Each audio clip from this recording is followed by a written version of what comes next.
आज के इस कार्यक्रम में मेरे साथ मंच पर उपस्थित गुजरात राज्य के सम्माननीय मुख्यमंत्री श्रीमान भूपेंद्र भाई पटेल, मेरे साथी और गुजरात राज्य के उप मुख्यमंत्री श्री हर्ष भाई संघवी, भारत सरकार के केंद्रीय गृह सचिव श्रीमान गोविंद मोहन जी, निर्देशक आसूचना ब्यूरो श्री तपन कुमार डेका जी, सचिव सीमा प्रबंधन डॉक्टर राजेंद्र कुमार जी, बीएसएफ के महानिर्देशक श्री प्रवीण कुमार जी, और आज सबसे दुर्गम चौकियों में से एक चौकी पर अहरनिश देश की सीमाओं की सुरक्षा करने वाले मेरे सभी सीमा प्रहरियों को मेरा राम राम प्रणाम।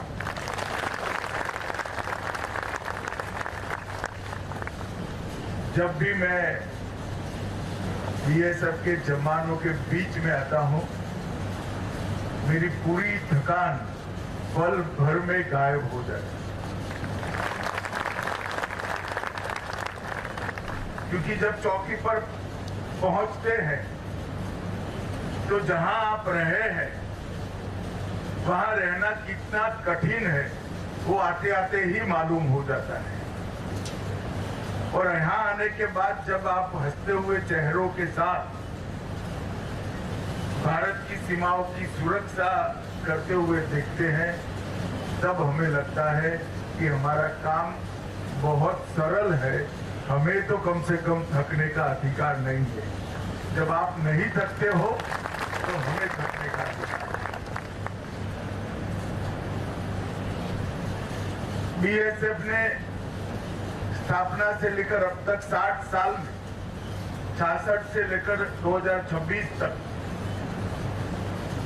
दो सबसे कठिन सीमाओं की सुरक्षा का जिम्मेदारी उठाई, एक पाकिस्तान की सीमा और दूसरा बांग्लादेश की।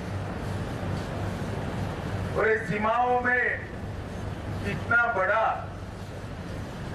अंतर है कि बीएसएफ के जवान का रिटायर्ड होते होते -45 डिग्री से लेकर +45 डिग्री तक हर मुकाबले का सामना आपको करना पड़ता है।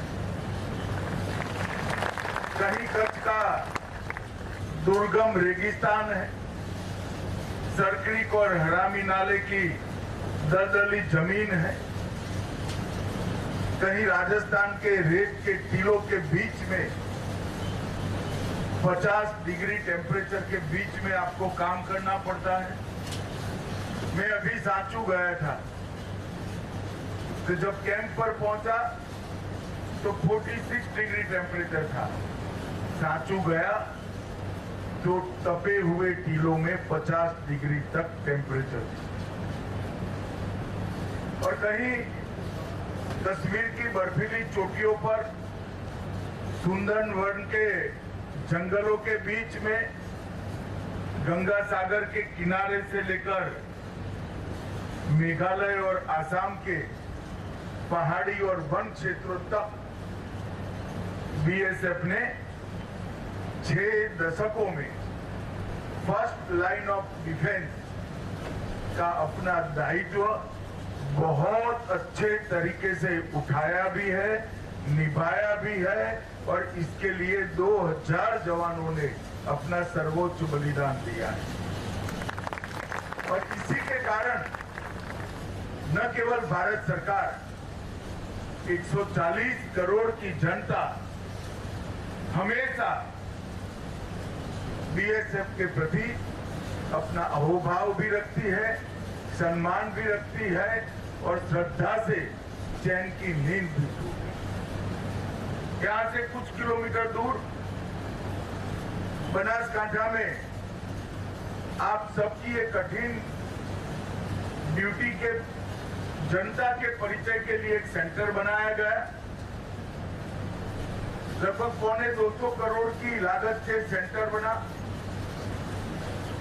आज एक महीने में लगभग 2.5 लाख से ज्यादा गुजरात की जनता वहां जाकर बीएसएफ की ड्यूटी का परिचय लेती। शुरू में मैंने 6 माह तक वहां एक फीडबैक फॉर्म और बीएसएफ के लिए आप क्या मानते हैं इसका जनमत संग्रह जैसा कराया था। आप सभी को आश्चर्य होगा, कई माओं ने लिखा था कि हमारे बेटे बेटियां बड़े होकर बीएसएफ में जाए तो हमें गर्व होगा।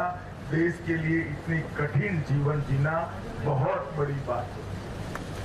ये जो भाव देश की जनता के लिए पड़ा, अब वो फीडबैक फॉर्म को ऑनलाइन कर दिया गया है, तो ऑनलाइन लिखते हैं और अपने आप इनके प्रति, बीएसएफ के प्रति इनका जो सम्मान है वो एकत्रित होते जाता है। ये बहुत बड़ी बात है।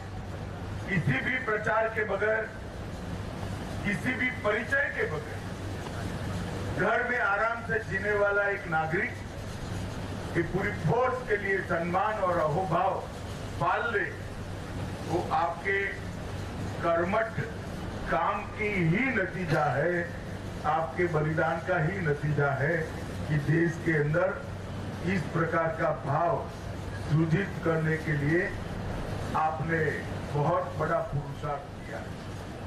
मित्रों, आज G7 और G13 का लोकार्पण हुआ है। मैं जब देश का गृह मंत्री बना तब बीएसएफ के पहले रिव्यू में ये हरामी नाला का और तरक्रीक का क्षेत्र थोड़ा कहीं सुरक्षा की दृष्टि से पीछे लगता है। वॉच टावर से लेकर कनेक्टिंग रोड से लेकर पीने से पानी से लेकर मेडिकल सुविधाएं, रहने की व्यवस्थाएं और नई फेंसिंग इंट्रोड्यूस करना, हर दृष्टि से एक लीक प्रूफ सुरक्षा ग्रिड बनाने के लिए हमने कार्य योजना बनाई थी। मुझे बड़ा अभी का स्थिति तो मालूम नहीं है, मगर प्रवीण जी ने जो अभी बताया इस पर से मैं कह सकता हूं कि लगभग 70% काम पूरा हुआ है और 2 साल में हमारा वल्नरेबल दिखता हुआ क्षेत्र दुश्मन की बुरी नजर से हमेशा के लिए सुरक्षित हो जाएगा। इसका मुझे और गृह मंत्रालय दोनों को बहुत बहुत संतोष है। हम यहाँ विषम आबोहवा के कारण, विषम जलवायु के कारण आपकी जो दिक्कतें हैं वो कम नहीं करते, वो आपकी ड्यूटी का हिस्सा है, मगर हम ऐसा सुविधा तो दे सकते हैं कि इसकी कम से कम तकलीफ आपको हो। और इसके लिए देश के प्रधानमंत्री और भारत सरकार का गृह मंत्रालय दोनों अहरनिश चिंतित है और अहरनिश काम करते हैं। हमने पीछे मुड़कर बजट के लिए भी नहीं देखा है और करने वाले उपायों में तकनीक के उपयोग को भी हमने करने में कोई कसर नहीं, और धीरे धीरे एक क्षेत्र की एक मजबूत सुरक्षा ग्रिड सृजित करने में हमें सफलता मिली। मित्रों, आज जब मैं यहां आया हूं तब जो टावर लगे हैं वो टावर लगाने में तकनीकी रूप से कितनी तकलीफ थी वो मैं भली भांति जानता हूं, क्योंकि जिस प्रकार की भूमि है उसमें टावर लगाना ही, वॉट टावर लगाना ही अपने आप में बड़ी दिक्कत वाली बात है। मगर हमारे लोगों ने तकनीकी समाधान भी ढूंढा और उसको बहुत अच्छे तरीके से इम्प्लीमेंट कर सफलतापूर्वक वॉच टावरों का निर्माण किया है। पूरे बीओपी के क्षेत्र को ग्राउंड लेवल से लगभग 4.25 मीटर ऊपर उठाया है और कनेक्टिंग रोड की दोनों ओर पत्थर की दीवारें बनाकर कनेक्टिंग रोड को भी जब पानी आता है उससे सेफ करने का प्रयास कर दिया गया है। और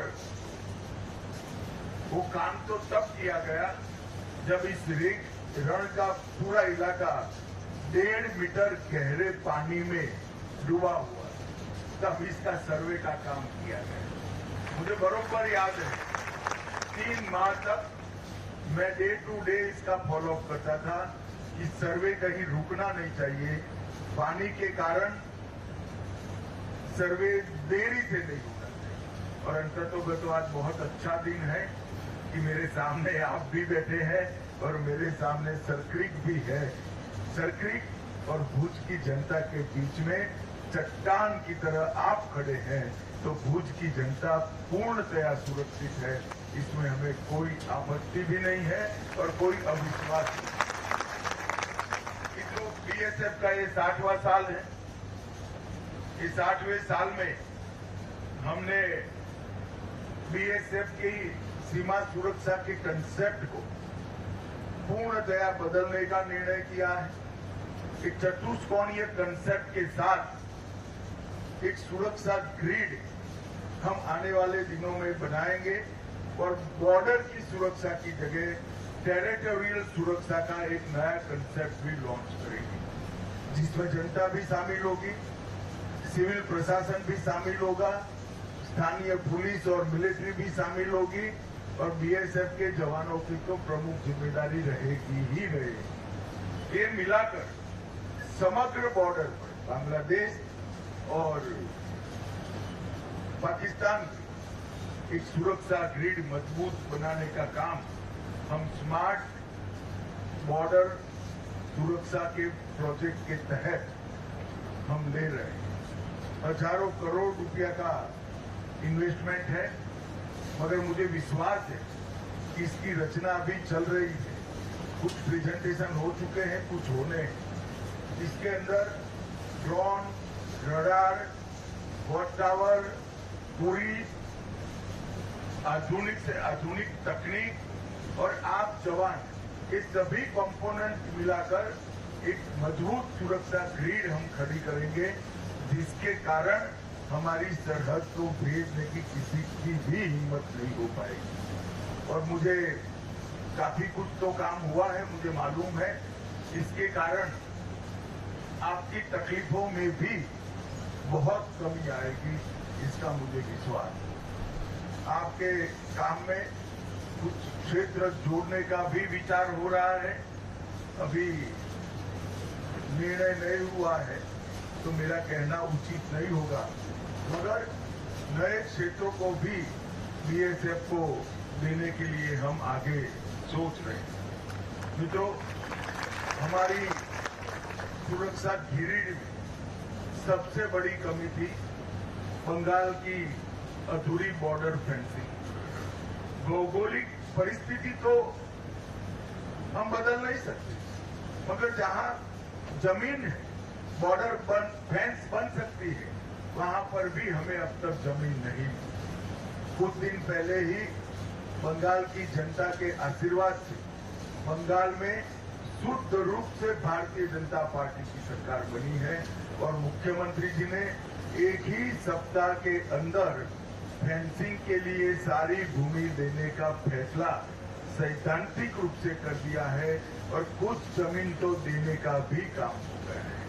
ये फेंसिंग पूरी होते ही घुसपैठ की प्रक्रिया बहुत बड़ी मात्रा में रोकने में हम सफल हुए। फिर उनको जंगल मार्ग और नदी नालों से ही आने का रास्ता बचेगा, जिसकी तकनीकी फेंसिंग हम लगाने के लिए भी साइमल्टेनियसली बहुत स्पीड के साथ काम कर रहे हैं। तो आने वाले दिनों में बीएसएफ के जवानों के पराक्रम, साहस और कर्तव्य निष्ठा के कारण पूरी बॉर्डर सुरक्षित होने जा रही है और इसमें भारत सरकार तकनीक का भी सहारा लेकर आपकी मदद में जरूर खड़ी रहेगी। इसके लिए हम पूरा प्रबंध कर रहे हैं। मित्रों, फिर से एक बार यहाँ आया हूँ तो आप लोगों को मिलकर मन से, हृदय से बहुत शांति और आनंद दोनों का अनुभव होता है कि इतनी दुर्गम परिस्थिति में भी आप लोग मुस्तैद खड़े। एक छोटा सा चक्कर मेरा आपके डीआईजी साहब ने लगवाया, आपके रहने के क्वार्टर, बाकी सारी व्यवस्थाएं, जनरेटर रूम और बाकी सारी व्यवस्थाएं मैं देख कर आया। व्यवस्थाएं, सुविधाएं कितनी भी हम कर ले, मगर यहाँ की तकलीफों को मैं जानता भी हूँ और महसूस भी कर सकता हूँ। पूरा देश आपके जज्बे का सम्मान करता है, उसको सैल्यूट करता है और आपके कारण ही आज